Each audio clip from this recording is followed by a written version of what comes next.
Yeah, I don't want to say this is just purely isolated persecution of Christianity.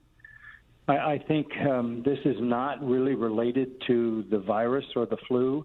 In California, we now have, this is the record in California, 1/100th of 1% of the people have COVID out of 40 million. So what is this lockdown about? It's certainly not about a virus. The CDC put out a statistic 2 weeks ago that said out of the supposed 170,000 people who've died in the United States, only 9,210 actually died from COVID alone. 6%. So right. Yeah, 6%. So we've been lied to all along. This is a reset. This is an attempt to do damage to the culture, to break it down, to reset it, to rebuild it. And there's lots of people working on that level. The environmentalists are working on that level. The race baiters are working on that level. This is a really good answer. It's very important. Who's behind it? Who's behind it? They're all working together. Backed it up just a little bit.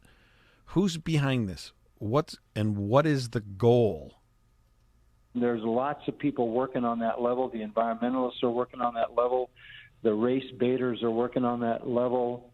The anarchists are working on that level.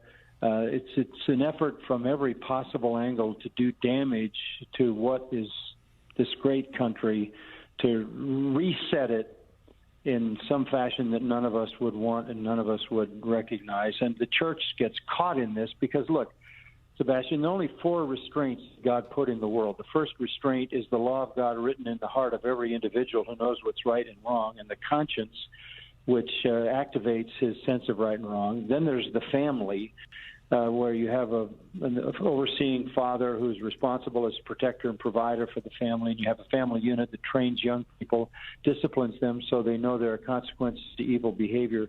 Then you have the police that guard the culture, and then you have the church. Those are the only 4 restraints. Well, we have chaos and confusion in the hearts of people because God's law has been overturned and replaced with immorality.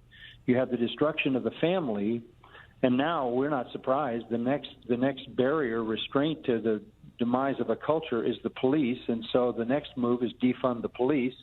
And the only thing left is the church, and go after the church and try to get the church not to meet. And you've removed every God-given restraint against a culture just completely disintegrating like the Lord of the Flies.